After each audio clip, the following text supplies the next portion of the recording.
Olá, meninos e meninas! Aqui Gisele Meirelles Lemos. Vocês são muito bem-vindos para que a gente possa abordar as doenças da polpa e do periápice. Vamos lá? Bem, pessoal, dando continuidade aí aos assuntos que nós estamos abordando relativos às doenças do periápice, estamos ali falando a respeito da instalação do abscesso na região do periápice de um dente com uma necrose pulpar e nós comentamos a respeito da característica do abscesso em si, que é aquela coleção purulenta localizada, e vimos que a não intervenção neste momento pode gerar um espalhamento desse acúmulo dessa massa líquida que é produzida pela destruição lítica de células neutrofílicas para outras regiões além da região do periápice especificamente. E aí, nesse caso, nós podemos ter uma drenagem local, uma autolimitação do processo. Essa drenagem pode se dar por uma fístula intraoral, por uma fístula extraoral, ou mesmo uma drenagem através do canal radicular, saindo ali pela cavidade de cárie. Quando esse evento se autolimita, o prognóstico é bem melhor. Porém, existe a possibilidade de que essa coleção purulenta ela progrida para áreas de menor resistência que não sejam especificamente para fora do corpo, e sim para outros tecidos mais internamente.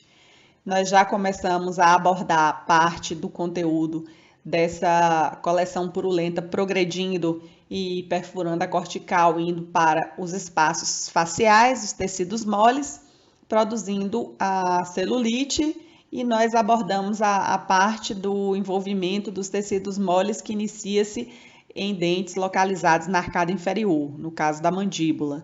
E aí ele vai progredir para a região aí do pescoço mediastino, produzindo o que nós denominamos de angina de Ludwig.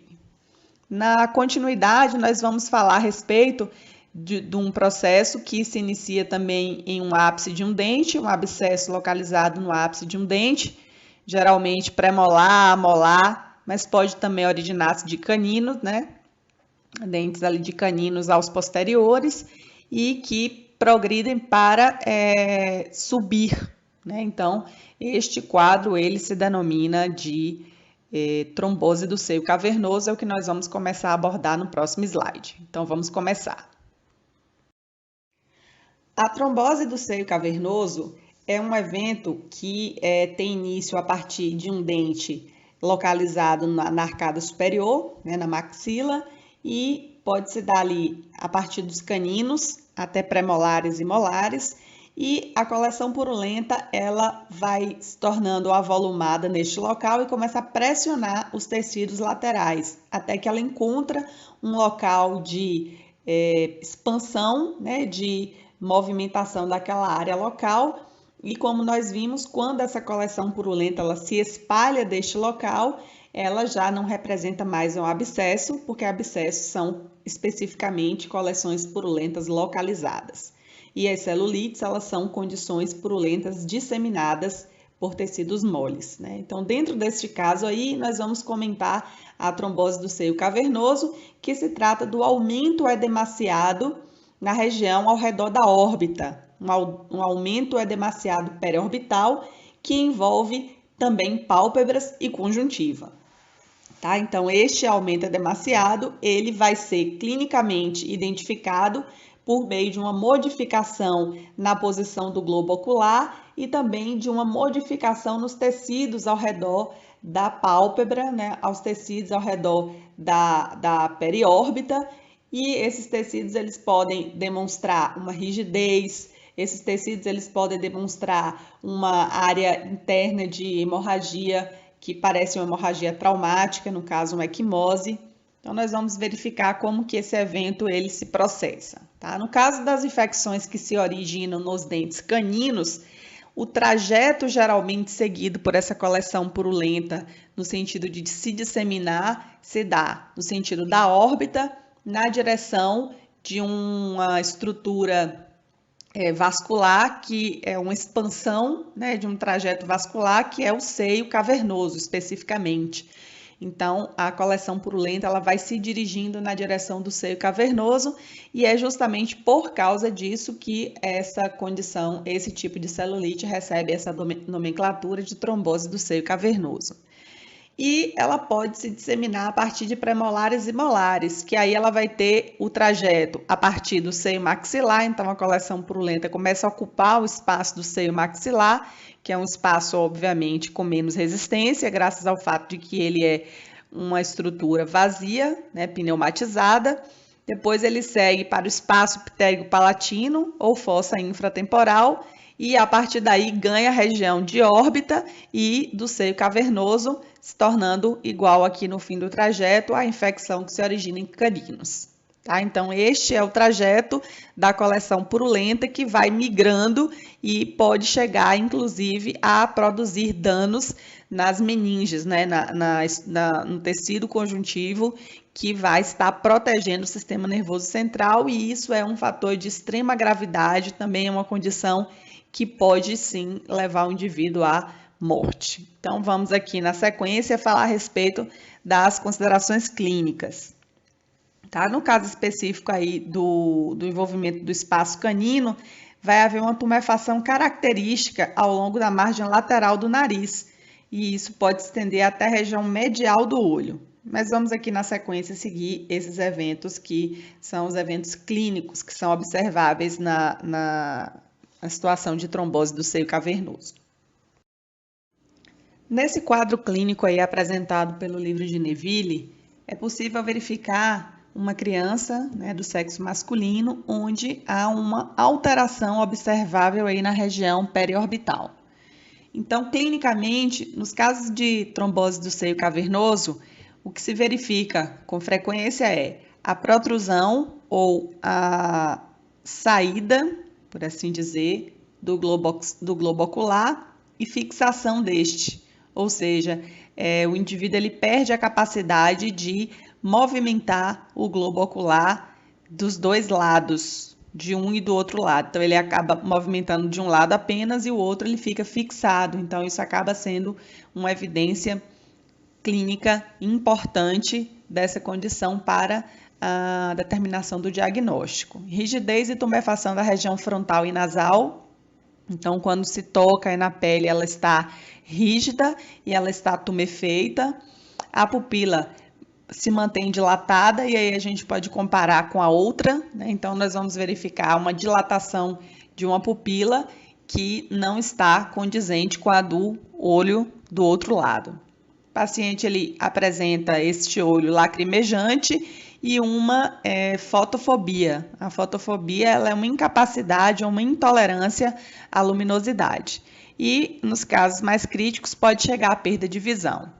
Aí, como nós vamos ter o nervo oftálmico envolvido pela coleção purulenta e perto do seio cavernoso, o paciente ele vai relatar uma região dolorida que é compatível com o trajeto do nervo oftálmico e também do maxilar. E aí, nós também verificamos, dentro das características clínicas, os quadros típicos das inflamações infecciosas. Aumento de temperatura, compatível com febre, o paciente pode ter calafrio, aumento do suor, que é a sudorese, o coração ele vai ficar acelerado, taquicárdico, e o paciente pode relatar também vontade de vomitar e vomitar especificamente, né? Esses envolvimentos, eles são envolvimentos mais próximos aí de condições do sistema nervoso central que estão aí dando sinais de que estão começando a se tornar comprometidos. Se esse quadro ele não for, se não houver uma intervenção dele, ele vai progredir. E a progressão ela vai tornando o prognóstico piorado. E isso vai fazendo com que o paciente ele apresente um quadro toxêmico avançado com envolvimento do sistema nervoso central, chegando a uma condição de infecção das meninges, né, que isso aí vai elevar em muito a chance de óbito do paciente. O coração ele vai apresentar-se taquicárdico e a respiração também acelerada, taquipneia, e além de acelerada, irregular. Também nós vamos ter um envolvimento da região do pescoço, que vai se mostrar endurecida, e o paciente vai apresentar uma sensação de mal-estar generalizado, uma indolência, uma incapacidade de responder a estímulos que nós denominamos de torpor. Então, o paciente ele vai ficar torporizado e pode sim ter episódios de delírio. No caso específico, 90% dos pacientes eles relatam a proptose, a equimose, que é uma área localizada aqui de hemorragia, uma área relativamente extensa de hemorragia interna, e a aptose palpebral, que é a pálpebra caída. Então, isso é comum em 90% dos pacientes. Geralmente, o quadro tem início de um dos lados, mas a evolução sem um tratamento pode levar ao envolvimento bilateral. E aí, nesse caso, o prognóstico piora significativamente. No que diz respeito ao tratamento que deve ser dado a essa condição aí de trombose do seio cavernoso, é que o quadro resultante dessa infecção odontogênica deve ser tratado por meio de antibioticoterapia em altas doses, extração do dente envolvido, retirada da fonte de infecção e drenagem cirúrgica. Nesse caso aí, também pode ser que haja necessidade de fazer uso de corticoide, e mesmo com esse tratamento adequado, cerca de 30% dos casos chegam a um resultado ruim, com óbito, e 40% tem recuperação plena. Então, veja que as infecções odontogênicas, elas são condições potencialmente progressivas para eventos que podem resultar em morte do paciente, tanto a angina de Ludwig quanto a trombose do seio cavernoso, essa ainda com índice de morte superior à da angina de Ludwig, que está por volta de 10% dos casos, e esse aqui, cerca de 30% dos casos, considerando que recuperação plena para apenas 40% dos casos. O resultante pode ter sequelas, como, por exemplo, a perda da visão, e outras ainda mais graves. No caso específico aí dessa imagem, dessas imagens que são apresentadas nesse quadro clínico aí, nós temos 4 imagens de uma mulher que tem trombose do seio cavernoso no lado esquerdo, e em que nós observamos que foi feita uma manobra para que se prove que o globo ocular está fixado. Então, a gente vê que em uma imagem ela está com o olho do lado direito voltado para cima e o esquerdo fixo.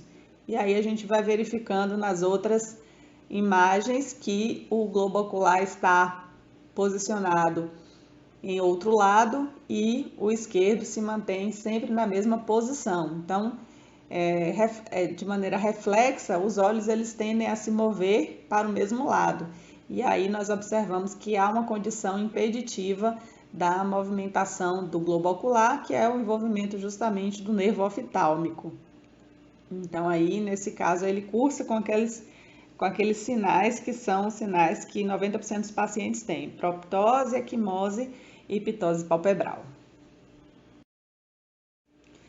Bem, dando continuidade aí à propagação dessa coleção purulenta que se estabelece a partir do ápice de um dente infectado, no caso do abscesso, que se propaga.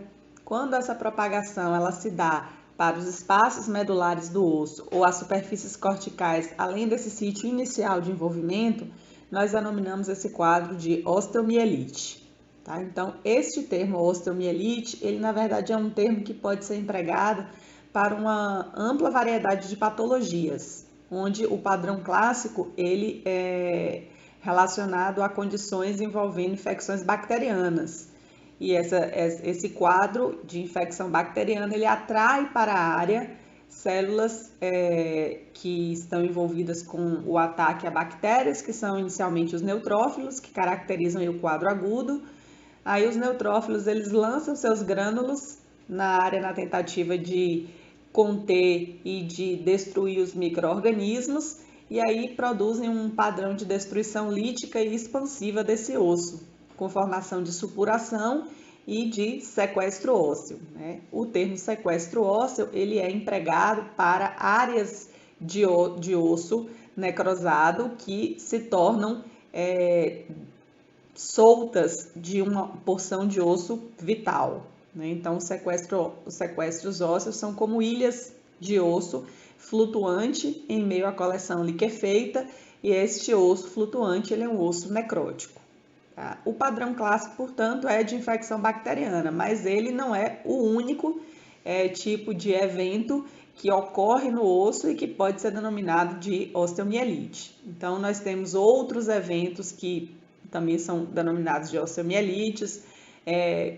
Com relação a esses eventos, nós temos que nem todos são de origem bacteriana e muito menos só de origem que envolve infecção odontogênica. Nós temos casos de osteomielites que são chamadas de idiopáticas, que são aquelas que produzem um processo inflamatório no osso e que, na verdade, não se sabe de onde elas começam, né, de onde elas se iniciam. E, basicamente, esta osteomielite aí relativa à infecção odontogênica são processos de osteomielite que nós chamamos de secundárias, porque elas são secundárias à atuação de células inflamatórias na tentativa de destruir uma invasão bacteriana que está agora sem controle por parte do organismo. Então, nós tínhamos um processo localizado, era o abscesso. Esse abscesso começou a aumentar o volume significativamente. Essa coleção purulenta, ela pressiona os tecidos ao redor e aí quando ela consegue romper essa barreira e adentra os espaços, né, medulares do osso ou ali a região das superfícies corticais, o sistema de defesa por um momento ele perde o controle e aí se estabelece um evento que ele se estende por uma área em que as células de defesa ainda não conseguiram, né, mitigar o quadro estabelecido. Tá? Então, essas osteomielites aí decorrentes de abscessos dentários, elas são chamadas de osteomielites supurativas ou bacterianas ou ainda secundárias. E é justamente sobre essas aí que nós vamos falar a respeito. Elas podem ter um padrão agudo e um padrão crônico, e o quadro agudo ele é bem distinto do crônico, né? Porque no quadro crônico o sistema de defesa ele já consegue produzir uma resposta que meio que consegue limitar a área de infecção especificamente. E no quadro agudo nós temos uma disseminação dessa coleção purulenta desses micro-organismos por uma área em que o sistema de defesa ele ainda não conseguiu tomar conta da situação.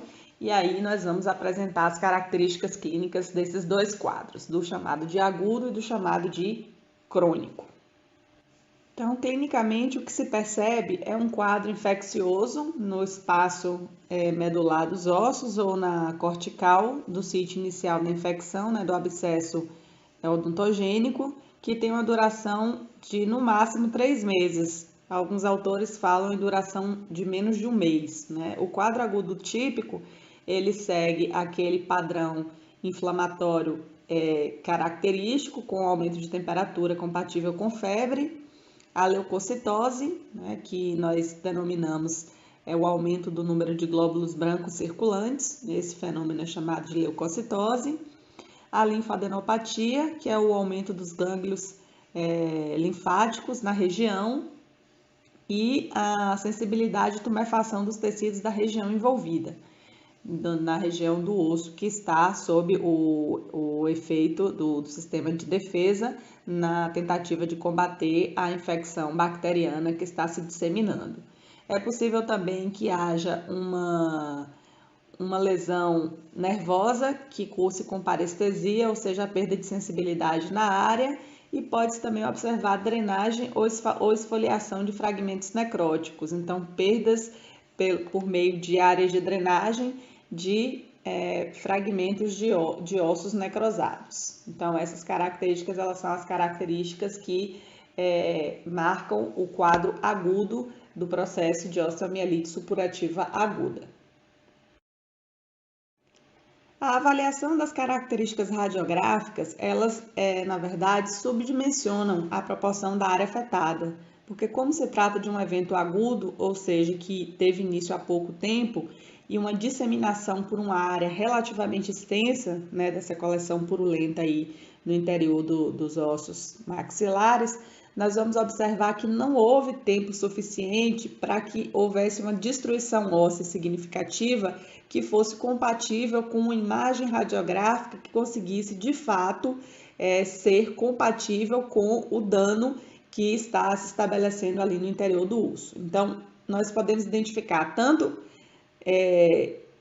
radiotransparências mal definidas, como até ainda radiografias que ainda não apresentaram qualquer alteração decorrente do tempo curto, né, que a coleção purulenta ela alcança uma área grande e que os danos ao tecido ósseo eles demoram de repercutir, né? A lise óssea ela tem um tempo de ocorrência e, portanto, o quadro clínico ele geralmente não é compatível com o que a imagem radiográfica ela pode nos demonstrar, tá? Então, é possível observar também em alguns casos áreas de neoformação óssea oriundas do periósteo, linha radiopaca separada por uma área radiolúcida na cortical normal. Então, pode haver em alguns pacientes uma reação de exacerbação de formação de tecido ósseo compatível aí com essa área de linha radiopaca que está separada pela área radiolúcida típica dos eventos líticos da osteomielite. Do que pode ser relatado acerca das características histopatológicas do quadro da osteomielite supurativa aguda é que geralmente não se pede muito biópsias para ossos que estão envolvidos por processos infecciosos, porque geralmente o histórico dele, geralmente um dente infeccionado com abscesso localizado e uma área ali compatível com disseminação de coleção purulenta, já indica mais ou menos as características clínicas que sugerem que se trata desta condição. Mas caso seja feito, né, caso seja realizado, o que vai ser percebido é uma ausência de um componente de um tecido neoformado, de tecido mole ainda, e o osso que vai ser verificado na área ele é necrótico, identificado pela perda das células que habitam o interior da estrutura da matriz óssea, que são os osteócitos, né? Então, o osso ele só é considerado como um tecido vital quando os osteócitos estão vivos. A partir do momento em que as lacunas que contêm os osteócitos se tornam vazias, isso implica dizer que esse osso está necrosado e está em vias de reabsorção. Não? Então, o organismo ele reabsorve o osso necrosado. E, portanto, essa reabsorção ela vai começar na periferia, evoluindo para a região interna. Então, o processo inflamatório ele se estabelece na região periférica do osso e aí nós vamos ver histologicamente esse início de reabsorção periférica do osso e entremeado colônias bacterianas, né, que são a razão da inflamação existente aí nesses espaços medulares. Então, na periferia do osso necrosado, verifica-se esse infiltrado inflamatório agudo que está tentando combater esses micro-organismos em colônia. E o osso envolvido, ele está necrosado e sua necrose, ela é verificada a partir das lacunas vazias que indicam a perda dos osteócitos. Então, disso que se trata o histopatológico das osteomielites agudas. No que diz respeito ao tratamento, nós temos um indicativo clínico forte, né, da condição, embora radiograficamente a gente possa não observar alteração nenhuma, como foi visto anteriormente, mas o evento inicial, que é o abscesso localizado, e as características clínicas que já foram mencionadas, elas são muito sugestivas da condição, e o tratamento de definição é a utilização de antibioticoterapia e de drenagem, certo? Essa condição aí, ela é uma condição em que envolve micro-organismos de diversos tipos e nós chamamos isso de infecção polimicrobiana. E esses micro-organismos de diversos tipos, eles são aqueles comuns encontrados na cavidade oral. Então, em decorrência disso, esses micro-organismos, eles são sensíveis a drogas como penicilina, clindamicina, cefalexina. Então, nesses casos, nós utilizamos a antibioticoterapia e a antibioticoterapia ela vai ser suficiente, na grande maioria dos casos, e vai afastar a necessidade de intervir cirurgicamente para remover tecido necrosado, porque o sistema de defesa, juntamente com os antibióticos, eles vão dar conta de resolver a condição local e restabelecer a normalidade do osso. Então, conforme mencionado anteriormente, as osteomielites supurativas, elas podem ser agudas e podem ser crônicas. O evento crônico, ele se estabelece quando o quadro agudo ele não foi tratado e justamente é na decorrência do fato de que as células do quadro agudo, elas geralmente não conseguem dar conta de englobar esses micro-organismos invasores e de fagocitar esse tecido liquefeito que foi produzido pela essa destruição neutrofílica. Então, no quadro crônico, as células de defesa elas vão estar envolvidas num tecido que foi produzido, uma neoformação de um tecido fibroso, né, que vai tentar circunscrever a área que está envolvida pelo processo infeccioso em si, circunjacendo esta área e tentando afastar essa área dos tecidos adjacentes. Então, esse quadro crônico, que acontece aí a partir de um mês, geralmente com a literatura mais atual aceita, ele se dá após a ocorrência do quadro agudo, e aí ele se caracteriza justamente por essa tentativa do organismo que vai tentar isolar o material necrosado e infectado, e que não conseguiu ser removido pelo quadro agudo, graças ao fato de que ele é muito extenso e essa quantidade ela acaba sendo muito grande para as células do quadro agudo conseguir resolver. Então, em geral, os quadros agudos, eles, se não tratados, tendem a rapidamente evoluir para o crônico.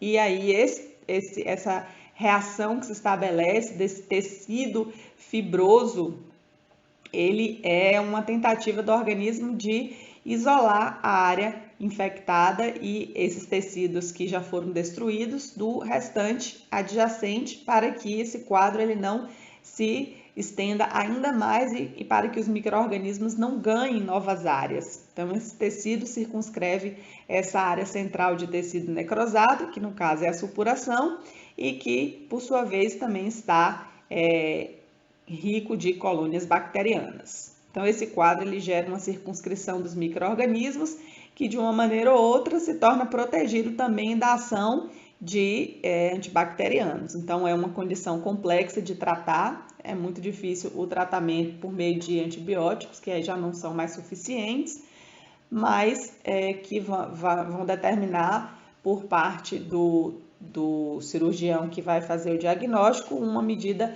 intervencionista cirúrgica mais agressiva.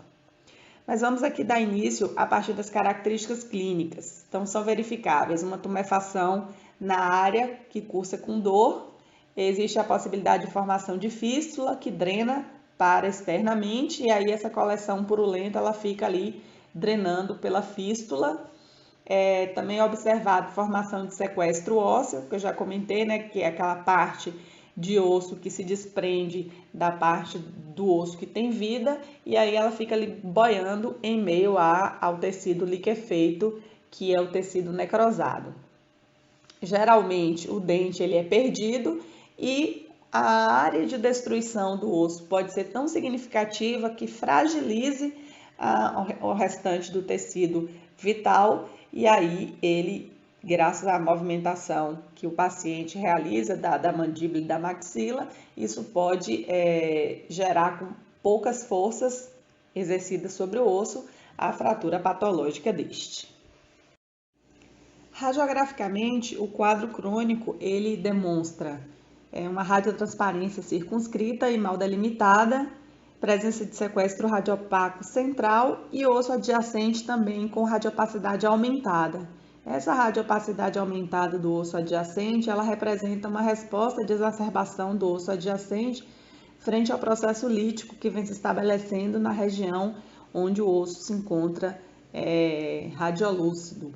Essa rarefação do osso, ela é compatível com os eventos de reabsorção que estão sendo realizados nesse osso a partir das células de defesa, haja visto o fato que nós temos, na verdade, aí nessa localização, a presença de um osso necrótico em fase de reabsorção. Então, por causa disso, nós temos como principal característica do aspecto radiográfico do quadro crônico a alteração osteolítica radiolúcida expansiva, tá?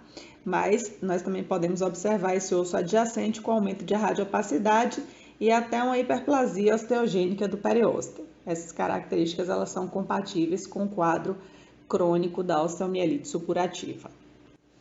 Do ponto de vista da histopatologia, o que é possível verificar é a presença de um tecido conjuntivo frouxo, inflamado, que está numa condição de inflamação subaguda ou crônica, e esse tecido conjuntivo fibroso, ele preenche as áreas intratrabeculares do osso. E é justamente o fato de que essas áreas elas estão aumentadas, as trabéculas do osso estão aumentadas graças à reabsorção das células de defesa, e esse osso, obviamente, ele é um osso necrótico.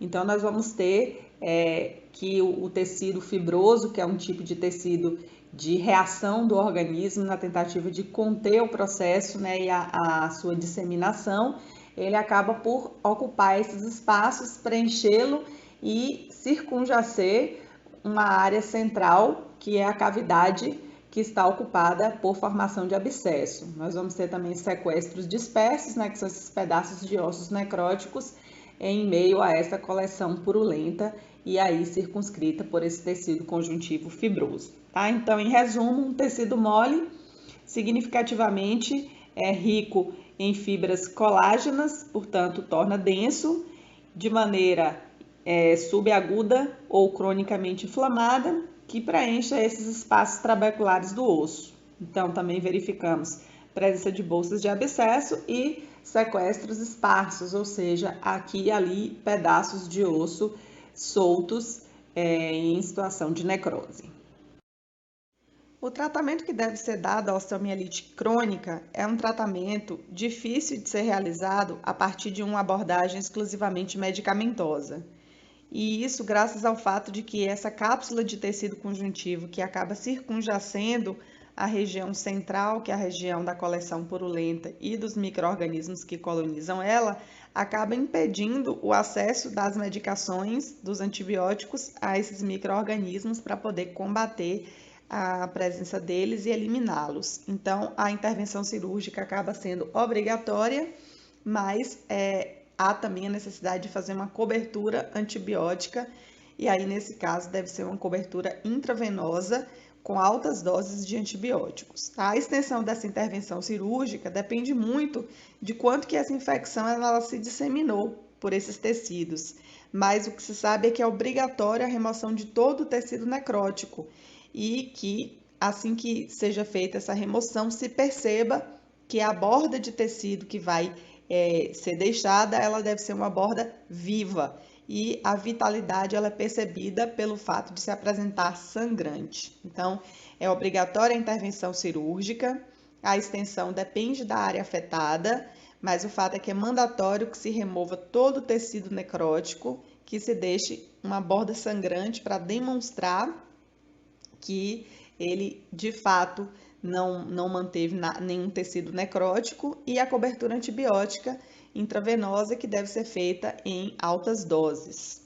Se houver a percepção de que o osso que permaneceu, o osso residual vivo que permaneceu após a intervenção cirúrgica, ele está enfraquecido, ele não vai suportar as forças normais da movimentação e da mastigação, deve ser feita uma imobilização, a fim de se evitar, né, fraturas posteriores.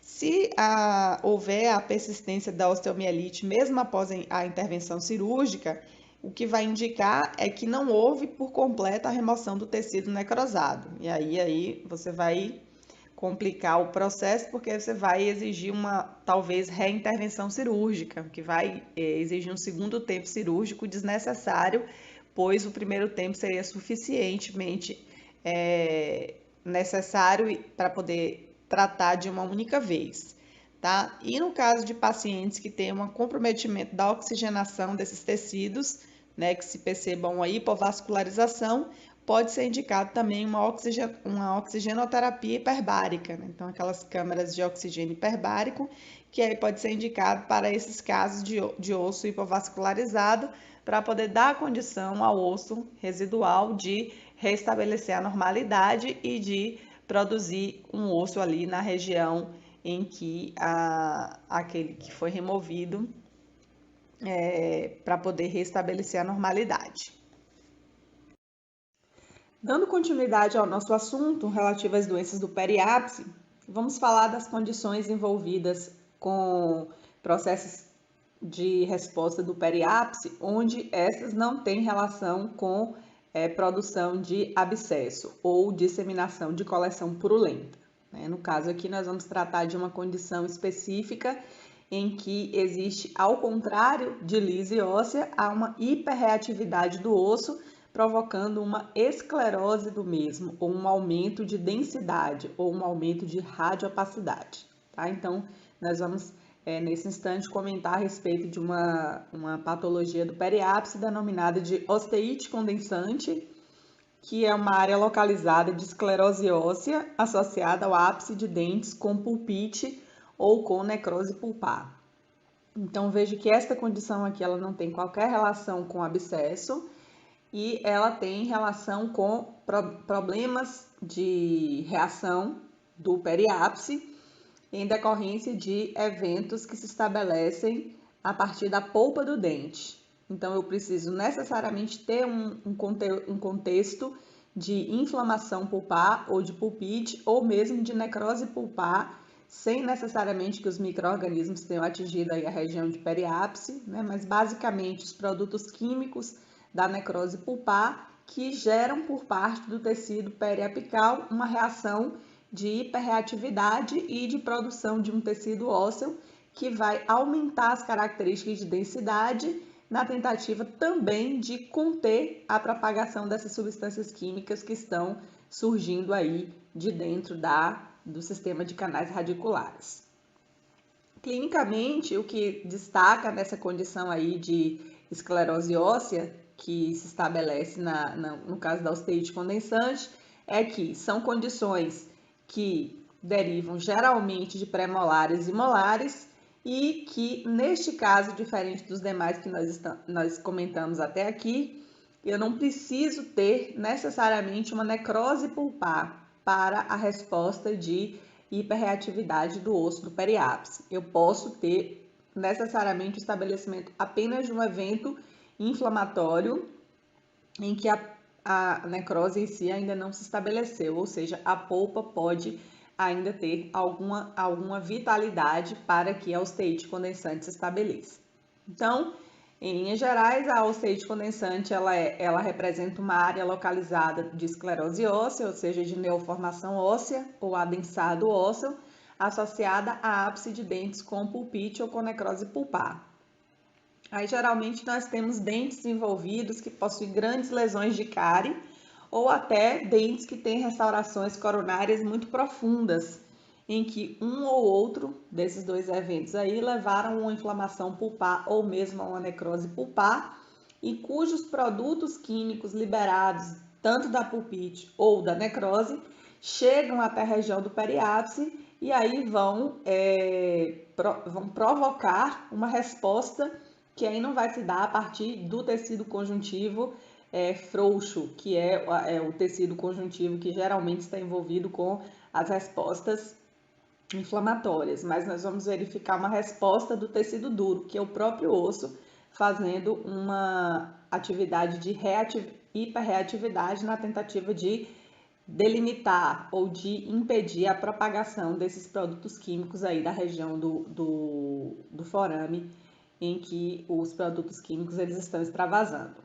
Tá? É importante que se diga que é fundamental que haja uma área de inflamação estabelecida. Por quê? Eu preciso que a inflamação derivada da polpa, a necrose derivada da polpa, seja a razão da indução da hiperreatividade, para que este evento seja especificamente a osteite condensante.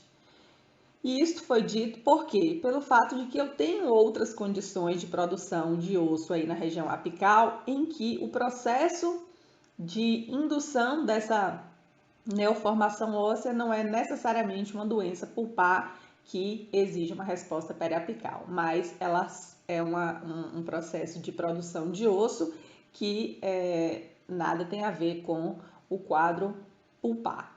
Tá? Então, clinicamente, o que nós vamos observar? Comum em crianças e adultos jovens e menos comum em pessoas idosas. Vamos dar uma abordagem agora aos aspectos radiográficos da osteite condensante. Tá? Então, radiograficamente, a alteração clássica é uma zona localizada e geralmente uniforme de radiopacidade aumentada. Essa radiopacidade ela se encontra adjacente a um ápice de um dente que apresenta também o espessamento do espaço do ligamento periodontal e uma lesão inflamatória apical. Então, veja que eu tenho um quadro que deriva de extravasamento de produto químico do sistema de canais radiculares aí nessa região, uma resposta do periodonto na região do periápice. Essa resposta ela se dá a partir do espessamento, né, desse espaço periodontal, e isso faz com que o osso ele gere uma resposta que é uma resposta de tentativa de defesa aí dessa região periapical desses produtos químicos, e essa tentativa de defesa é justamente o aumento da produção de osso, o que vai fazer com que a gente verifique uma radiopacidade aumentada na área, que é o que a gente chama de esclerose óssea. Tá? Então, dentro desse contexto, das condições que comentamos até aqui, esta é a única condição que não teve uma radiolucência periapical, ou não está relacionada com nenhum tipo de radiolucência periapical. Na verdade, ela cursa com uma radiopacidade aumentada na região periapical, resultante de uma resposta ou de uma hiperreatividade do osso. O tratamento ele deve focar em resolver a condição da polpa, porque é esses produtos da polpa que estão produzindo essa resposta periapical. Então, o tratamento ele pode ser desde um tratamento conservador, como endodontia, a limpeza do sistema de canais radiculares, o que vai remover a polpa inflamada ou mesmo o tecido necrosado, se a resposta condensante decorrer de produtos químicos de necrose pulpar, até um tratamento mais radical, removendo o foco, né, de estimulação aí, que seria, no caso, oriundo da polpa dentária. Então, a exodontia seria uma indicação de tratamento que é menos conservador, ou seja, ela é mais radical. Nesse caso aí, a gente pode acompanhar para poder verificar se houve um restabelecimento do padrão de radiopacidade normal do osso do periápice, tá? Se não houver, existe a possibilidade de que o tratamento endodôntico ele não tenha sido bem executado. Por quê? Porque em 85% dos casos nós vamos conseguir obter uma resolução e uma normalidade do periodonto, certo? Mas se o tratamento realizado foi executado, o tratamento indicado ele foi executado e não houve pelo menos a redução do espessamento do ligamento periodontal, inicialmente é necessário rever. No caso, se foi realizado um tratamento endodôntico, nós podemos rever a possibilidade de retratar caso esse tratamento não tenha sido suficiente ou não tenha sido bem executado. E existe também a possibilidade, em alguns casos, de que mesmo com o tratamento endodôntico bem realizado ou depois de feita uma remoção, que a radiopacidade ela não se desfaça, ela se mantenha. E isso aí indica que se formou, na verdade, uma cicatriz aí do osso. E essa cicatriz ela vai ser permanente e ela não vai indicar nada além do que uma resposta do tecido que permaneceu e que não se desfez, mas que não exige tratamento adicional, porque o quadro inflamatório ele já não mais existe. Dando sequência aqui à nossa abordagem das doenças do periápice, vamos abordar a respeito de uma das condições anormais do periápice, que é a ocorrência da osteomielite com periostite proliferativa. Então, osteomielite com periostite proliferativa, etimologicamente, quer dizer uma inflamação do osso, do periápice, com formação de um osso novo a partir do periósteo, que está inflamado. Então, eu vou ter uma região periapical de inflamação óssea, que é a osteomielite. Esta região de inflamação, ela estimula o periósteo adjacente, e este periósteo ele começa a produzir um osso novo, proliferativo. Então, sob o ponto de vista conceitual, a osteomielite com periostite proliferativa trata-se da reação periosteal à presença de inflamação com produção de osso vital reacional, expandindo a superfície do osso afetada. Veja que eu tenho aqui nesse caso, semelhante ao que foi dito para a osteite condensante, uma resposta de defesa do organismo, em que essa resposta ela é dada pelo tecido ósseo. Então, o tecido ósseo ele responde a um processo inflamatório, e essa resposta é por meio de um tecido ósseo novo, ou uma camada nova de tecido ósseo, como na osteomielite com periostite proliferativa, ou no adensamento de um osso que já existia em uma determinada área, que é o caso da osteite condensante. Então, aqui nós vamos ter uma condição de inflamação que está associada à cárie, né? Ou uma doença periodontal, ou uma fratura do dente, ou então a presença de cistos de bifurcação ou infecções não odontogênicas. Estas condições aí, elas podem produzir uma reação do periósteo, uma reação proliferativa do periósteo. Por quê? Porque todas elas são capazes de produzir uma inflamação do osso periapical, ou seja, uma osteomielite na região do periápice. Quais são as características clínicas? Essa condição ela é mais comum de ser observada em crianças e adultos jovens, uma média mais ou menos de 13 anos de idade, que é a média dos pacientes que tiveram esse diagnóstico fechado, tá? Essa resposta ela é mais comum em crianças e em adultos jovens, porque é justamente nessa faixa de idade em que o osso ele apresenta uma capacidade de reação efetiva. Então, o osso ele é hiperreativo muito mais comumente em crianças e adultos jovens, e ele se torna com uma capacidade menor de reação em indivíduos idosos. Então, geralmente não se observa hiperreatividade e nem proliferação de tecido ósseo como resposta inflamatória em condições que estão sendo desenvolvidas em pacientes idosos. E os dentes mais comumente envolvidos são os premolares e os molares inferiores. O que se pode observar radiograficamente na condição de osteomielite com periostite proliferativa é, inicialmente, a região mais comum, que é a borda inferior da mandíbula. Então, a mandíbula ela se torna mais espessa na sua borda inferior. Esse é o mais comum. Mas é, na sequência, também frequente o espessamento da superfície vestibular do osso.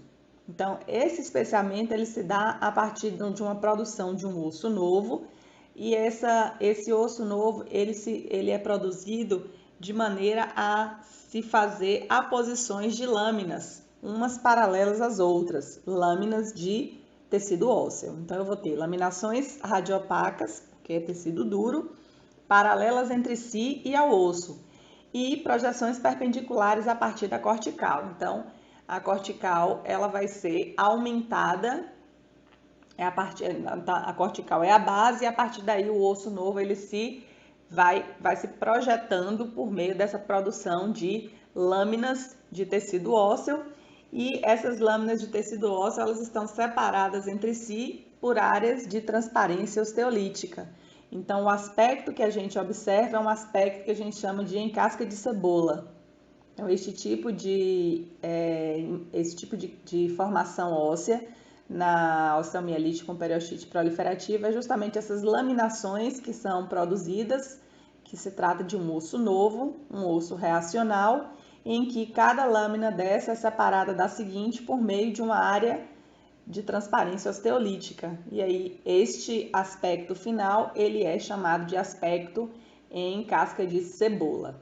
Tá? Então nós temos aí duas imagens radiográficas oclusais e na sequência veremos uma outra imagem também, só que de uma tomografia computadorizada, em que vai ser possível perceber em mais detalhe as laminações típicas do aspecto mencionado, chamado de encasca de cebola. Nessa imagem, verificamos a tomografia computadorizada de uma mandíbula, onde se verifica do lado direito a ocorrência de um aumento de volume do osso, modificando a sua anatomia, modificando o seu padrão arquitetural e dando um aumento de volume a essa área, o que faz com que haja uma alteração que é perceptível de um lado da face para o outro lado da face. Nesse caso aí nós temos duas setas apontando para a região de osso produzida. Este osso foi produzido em decorrência de um processo inflamatório que está se estabelecendo aí a partir do periápice do dente, e essa resposta inflamatória ela induziu uma resposta óssea. Essa resposta óssea foi uma resposta óssea proliferativa, uma osteoreatividade produzindo uma esclerose óssea, em que esse osso novo ele tem um aspecto de produção na organização em padrão laminar. Então nós temos lâminas de osso separadas por áreas osteolíticas. Isso dá esse aspecto típico de encasca de cebola. O que pode ser dito a respeito das características histopatológicas da osteomielite com periostite proliferativa é o seguinte: clinicamente e radiograficamente é uma condição que tem uma certa facilidade de diagnóstico e, por esta razão, nós não indicamos a realização de biópsias para que você não submeta o paciente a um tratamento cirúrgico que é desnecessário, quando clinicamente e radiograficamente você tem uma grande chance de que esse diagnóstico ele esteja correto e que de fato seja uma osteomielite com periostite proliferativa, e especificamente por causa do padrão radiográfico que é estabelecido, que já foi mencionado, inclusive já foi visto também na tomografia no slide passado. Então nessa fotomicrografia aí que foi retirada do Neville, nós verificamos que se a biópsia ela for realizada, no histopatológico nós vamos ver que fileiras paralelas de osso muito celularizado, elas estão paralelamente posicionadas e entremeada o tecido conjuntivo fibrótico que está entre as traves, é que vai dar o aspecto radiolúcido. Então eu voltei que o osso, a lâmina de osso, ela confere a linha radiopaca e o tecido conjuntivo fibroso, ela vai estabelecer a região radiolúcida, e esta alternância é responsável pelo padrão radiográfico que é identificado. No que diz respeito ao tratamento, como a causa dessa osteomielite com periostite proliferativa foi em decorrência de um processo inflamatório pulpar, nós temos que o periápice já está envolvido. Então, necessariamente, se a causa é endodôntica, eu tenho que tratar a fonte de geração do processo inflamatório que está aí na polpa.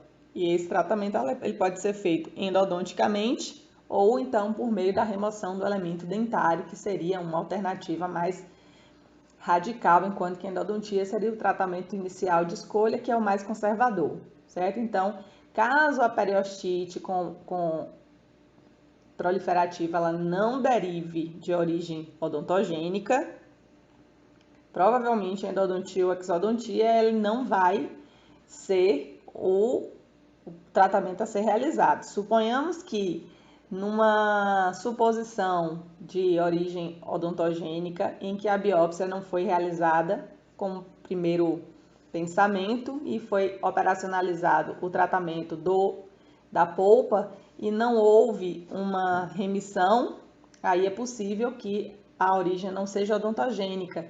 E aí, nesse caso, se não tem inflamação e mesmo assim você tem uma periostite, aí você tem uma indicação de biopsiar, porque essa neoformação de osso, ela representa uma outra condição que pode exigir um tratamento diferente desses aí.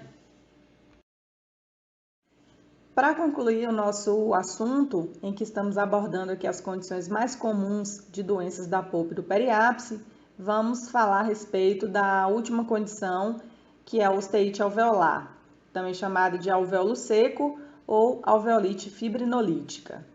A osteite alveolar é uma inflamação do osso que forma as paredes internas do alvéolo, e esta inflamação ela decorre da exposição deste osso após a realização de uma extração dentária, em que o coágulo sanguíneo, que geralmente se forma e que acaba mecanicamente obstruindo a exposição deste osso, ele é perdido daí da superfície do osso, e o osso exposto, ele desenvolve um processo inflamatório extremamente doloroso que recebe o nome de osteite alveolar.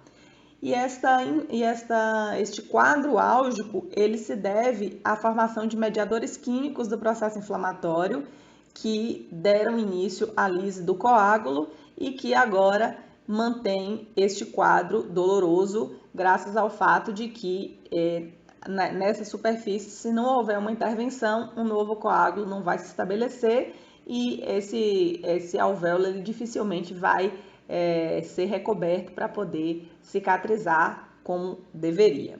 Então, qual que é o motivo pelo qual o alvéolo ele se inflama desta forma, produzindo essa condição que é a osteite alveolar?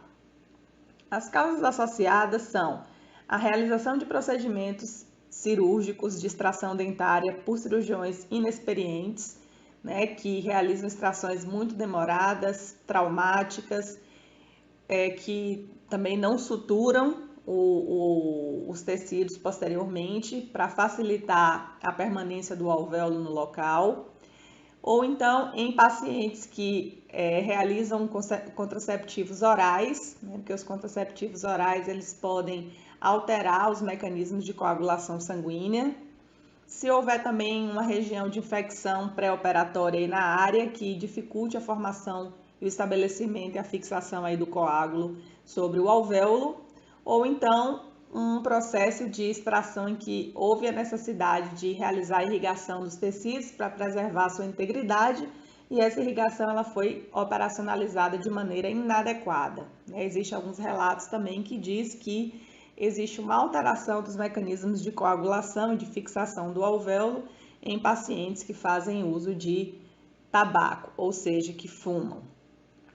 Clinicamente, o que vai se observar é que no alvéolo, após a extração, o que deveria ser um processo gradativo de redução das características de dor, ele se transforma a cada dia que se passa em um processo cada vez mais doloroso.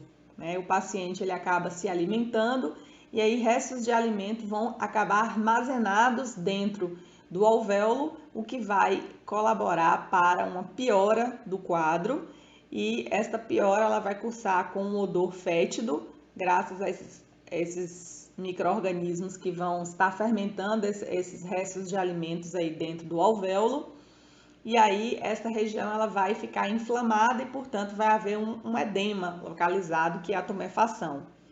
Na região dos linfonodos próximos vai haver um infartamento desses gânglios, que é a linfadenopatia, e esse quadro ele é visualizado após 3 ou 4 dias que se estabelece a extração dentária, período esse em que os fenômenos dolorosos decorrentes da remoção do dente deveriam estar diminuindo e, na verdade, elas começam a se exacerbar, demonstrando o que aí há algo de errado que deve ser revisto para que o paciente ele possa restabelecer o processo de cicatrização e de melhora aí do quadro pós-operatório, tá? Então, a duração desse quadro aí de osteite alveolar é em torno de 10 a 14 dias e realmente é algo que é bastante incômodo, é uma dor muito incômoda e que pode ser evitada em muitos casos e em outros deve-se ter um controle maior por parte do cirurgião dentista que fez para poder evitar que ela se estabeleça também. Bem, o diagnóstico da osteite alveolar, ela tem uma base clínica muito forte, né? As características clínicas, elas são muito importantes, porque nós vamos verificar uma área de um dente extraído, né, um alvéolo em que as características de coagulação não se estabeleceram como o esperado, né, o alvéolo foi perdido e o osso que forma aí essa parede interna do alvéolo, que é o osso alveolar, ele encontra-se exposto. Isto é suficientemente sugestivo da condição em si, né? Para realizar o tratamento, nós inicialmente efetuamos uma radiografia e essa radiografia ela vai nos ajudar a identificar se no momento da realização da extração dentária não houve a retirada total do elemento dentário, ou seja, se houve o esquecimento de algum resíduo do dente, algum fragmento radicular, que também pode estar envolvido numa condição álgica, ou mesmo se houve posteriormente a inclusão aí de um corpo estranho que está impedindo o processo de cicatrização.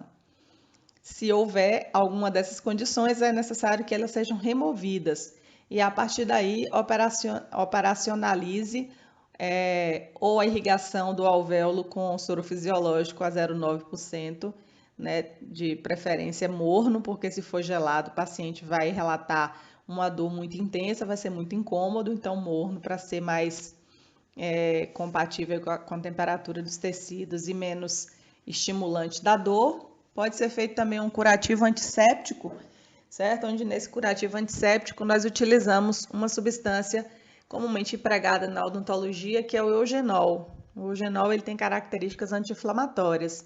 Então nós umedecemos uma gaze com eugenol e vamos ali colocando no alvéolo.